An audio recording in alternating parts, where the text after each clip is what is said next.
Salut tout le monde, n'oubliez pas de vous abonner à la chaîne et de cliquer sur la cloche pour être prévenu des prochaines vidéos. Merci beaucoup. Forcément t'as rien fait comme jeu. Oh, tais-toi s'il te plaît, merde. Elle a pas fait Darsu, elle a pas fait Dimimacra, elle a pas fait Massacre. Tu me saoules. Bienvenue pour cette nouvelle vidéo en compagnie de Joanne où on va vous donner une nouvelle fois des conseils, mais pour ceux qui ne veulent pas investir dans une PS4 Xbox One, que ce soit console ou jeu, et qui souhaitent rester pour ces périodes de Noël sur l'ancienne génération. On va vous conseiller aujourd'hui 10 pépites pour la PS3 et Xbox 360. Ce sont des jeux multiplateformes. Tout le monde n'a pas les moyens de se prendre une PS4 à 300 € avec les dernières nouveautés et compagnie. Et comme sur PS3 il y a eu une multitude de jeux qui sont sortis sur cette console depuis plus de 10 ans, il y a vraiment de quoi trouver son bonheur pour pas cher. Alors il y a juste certains jeux qui sont un peu plus chers que la normale, on vous le dira, mais la majorité, vous pouvez les trouver à 5-10 € d'occasion maximum. Voilà, dans les caches, et c'est pour ça que je vais essayer de vous mettre dans la vidéo quelques liens, ou plutôt quelques screenshots des sites marchands pour les jeux qu'on va vous citer, pour vraiment vous donner un ordre d'idée, comme quoi vous pouvez vraiment trouver des jeux et vous faire vraiment plaisir pour pas cher. Voilà. Et il n'y a pas forcément besoin de suivre la tendance actuelle. Si vous avez vraiment pas découvert à fond la PS3 3.6, pourquoi acheter tout de suite une PS4 Xbox One ou une Wii U?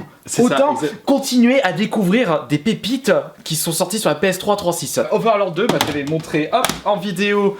La dernière fois qu'on avait fait une vidéo sur c'était sur quoi, les trucs PS4, je sais plus, ah oui voilà, si non je sais plus, les gens ils le verront.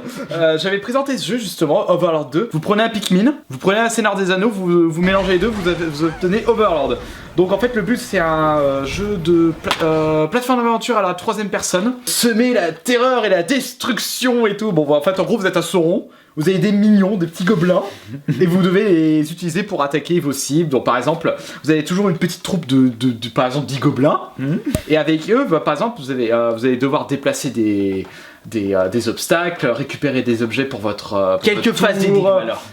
Quelques phases d'énigmes, et puis ou les utiliser pour comme de la chair à canon ou pour attaquer vos cibles. Dans un jeu dans le même genre, Brutal Legend. Non, rien à voir. Non, parce que avec les mignons, rien à voir. Complètement rien à voir. D'accord. Parce que moi, j'ai pas fait Overlord. Quand tu m'as dit les mignons, les utiliser, ça me fait penser à Brutal Legend. Alors Brutal Legend, déjà, il est beaucoup plus open world que celui-là, parce que celui-là, il fait très couloir. Ah d'accord. Le système de gameplay est pas du tout la même. Dans Brutal Legend, en plus, il y a la voiture. Enfin, il y a plein de trucs qui font que ça pas du tout, c'est pas du tout le même style. Mais bon, les deux jeux, on vous les conseille. Que ce soit Brutal Legend et Overlord. On l'a pas vu Brutal Legend. Non, mais ce sera peut-être pour une autre vidéo. On l'a fait tous les deux et franchement, une merveille. J'ai préféré celui-ci par rapport au premier opus, même s'il est moins sombre. C'est bien entendu le Darkness 2. Après, c'est au niveau aussi du style graphique. Voilà. Alors pour le style graphique, c'est du comics, donc du cel shading. Et avec ce jeu, il faudra vous attendre à du FPS. Il existe le comics Darkness justement, donc ceux qui connaissent savent de quoi on parle exactement. Mais pour ceux qui ne connaissent pas, je vais te reprendre en disant ça. Vous avez les armes à feu forcément, mais vous avez aussi les deux gros démons, pas beaux, qui sont avec vous. Vous pouvez les utiliser pour attaquer vos ennemis. Et donc vous avez au final 4 armes. Vous pouvez pas viser dans ce jeu, mais vous n'avez pas trop besoin puisque avec les touches L2 et R2, et bien vous utilisez les bras du démon et R1, L1, les têtes de démon.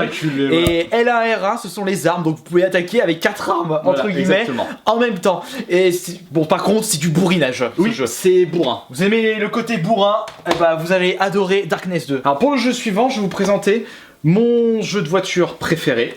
Moi aussi. Toute plateforme de jeu confondue. Il s'agit de Split Second Velocity, développé par Black Road Studio et édité par Disney. RIP Black Road Studio maintenant, donc on n'aura pas de Split Second Velocity 2. Ils ont également fait Pure. Voilà, ils ont fait Pure pour ceux qui s'en souviennent. Donc c'est deux excellents jeux de course. C'est un mélange de Burnout et de Stuntman Ignition. Bon, Stuntman Ignition c'est aussi un exemple. Ça c'est vraiment, il est très caché comme jeu. Voilà, il est encore plus caché que celui-là. J'ai préféré nettement celui-là qu'un Burnout parce que c'est beaucoup plus. De même. Voilà. Si Michael Bay devait faire un jeu de voiture, ce serait Split Second. Oui. Parce que là, ça explose de partout. Voilà. Pour attaquer vos adversaires, c'est pas une petite torbille comme dans un Blour par exemple. Voilà. Vous explosez des barrages, des tours, mais à chaque fois je me répète avec ce Speed Second, mais il est tellement énorme. Et de mon côté, c'est mon jeu de course préféré, mais pour la génération PS3 3.6. Parce que mon jeu de course préféré, c'est F-Zero GX. Voilà. On passe maintenant au 4ème jeu, et c'est en fait... jeu. Non mais attends, non 4ème. J'ai fait exprès. Un TPS qui se nomme Alpha Protocol. Vous êtes un agent secret, donc là vous avez le droit à Splinter Cell, on va dire. C'est plus alors. Cependant, il y a un point très important et très essentiel à citer qui fait que ce jeu se démarque des autres jeux du même style. C'est en fait les dialogues où vous choisissez les choix de dialogue. Et ben c'est simple, là je vais tailler mon frère parce que ça ressemble beaucoup à Mass Effect et comme il l'a toujours pas fait. D'accord. Voilà, en fait, Alpha Protocol c'est du Mass Effect. Ok. Mais à la sauce Splinter Cell, tout simplement. On passe au prochain. Ouais, mais voilà, mais voilà. En fait, disons que pour les gens, on peut leur expliquer que c'est du Mass Effect, ils vont tout de suite comprendre, on va dire. Je présente le suivant. Non, le 6ème jeu. Non, tu m'as encore trompé. Donc non, le 5ème jeu. Donc le 5ème jeu qui est Bulletstorm, FPS, gros bourrinage en règle.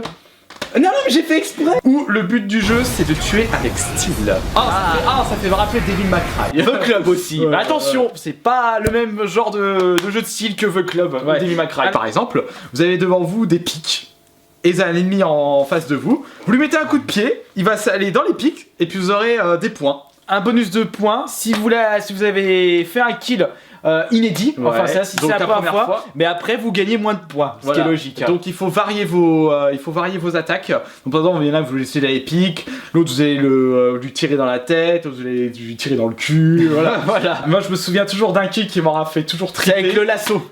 Non, pas le lasso, foreuse. La foreuse en fait ça lance des foreuses et en fait tu tues quelqu'un puis t'en as pas le dos, ça fait shish kebab.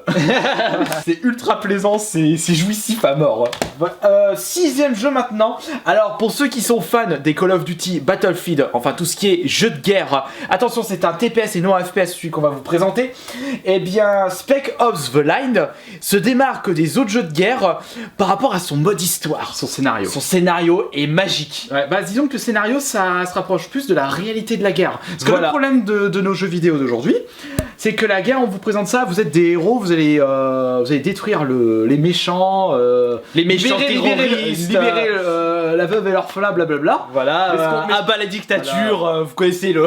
Mais ce qu'on vous explique pas, c'est tout le traumatisme que rencontrent les soldats. Et dans ce jeu, il présente très bien ce fameux traumatisme. Voilà, mais par contre, on va pas vous en dire plus parce que c'est vraiment l'essence de ce jeu. C'est vraiment le mode scénario. Ouais, en fait, dans le jeu, le but. Et à la fin, vous êtes sur le cul. Voilà. Non, voilà, vous arrivez à Dubaï et puis il y aura une série d'événements que, voilà, à la fin, vous allez être sur le cul. 7ème jeu, Dragon's Crown. Alors, ça, c'est du beat'em up. Sauce fantasy, graphisme un peu dessin animé justement, donc en 2D, à 4 joueurs. C'est ça qui est très bien. Alors, ce jeu.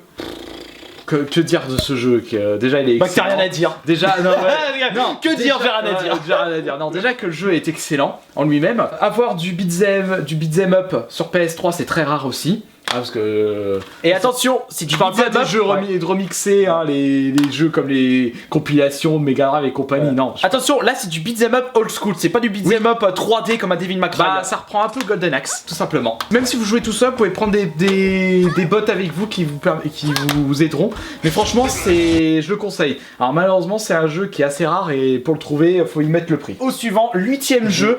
Là, on a encore du TPS qui est très nerveux, on va dire. Voilà, c'est en fait un jeu futuriste, Vanquish.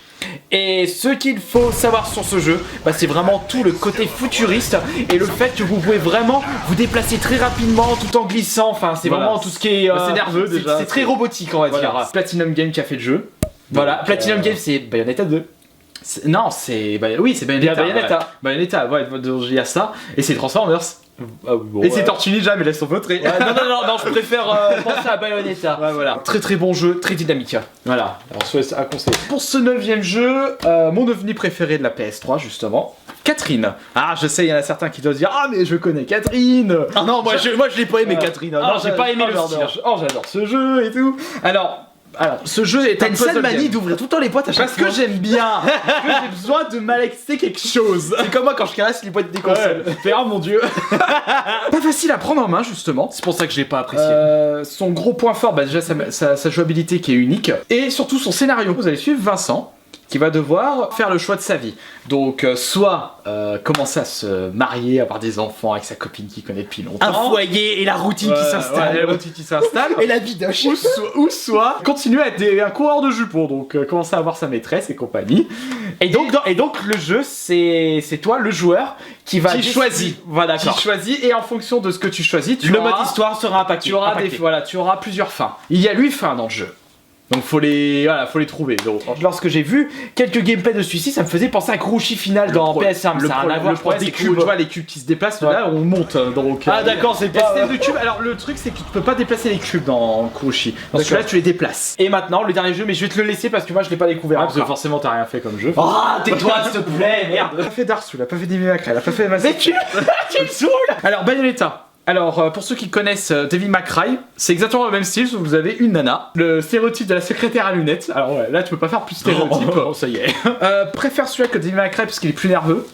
Le système d'esquive est meilleur et mieux géré. L'ambiance et puis les personnages sont, à mon goût, sont meilleurs. D'accord, plus charismatique donc. Ouais, plus charismatique, même si Devil May Cry est charismatique. Et le 2 vite fait, il est net, ils l'ont vraiment amélioré par rapport au 1. Je l'ai pas encore fait.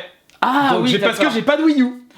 Et c'est une exclu Wii U le deuxième. Donc il a joué à aucun jeu Wii U. Et voilà, bon, Et voilà on a pu pour vous ces- présenter 10 jeux. pour ces Donc en 10 bref, petits pour jeux. les prix, j'irais sur Alors, mis à part celui-là, ouais, Catherine, mis à part Catherine, Dragon's Dragon's Throne, le reste ça peut se trouver entre 5 et 10 euros. voilà, moins de 10 euros et dans les vides-greniers si vous cherchez bien dans les line-up jusqu'à l'année prochaine. Ouais, celui-là je rigole parce que celui-là par exemple elle a acheté 7 euros. 7 euros Voilà. dans les cash. Dans les Celui-là, vous pouvez le trouver à 5-7 euros. 5 euros pareil. lui aussi. Spec Ops pareil, Bulletstorm, Ouais, 5 euros. Micromania 5 euros. Alpha Protocol pareil, Speed Second il a été bradé à 7 euros.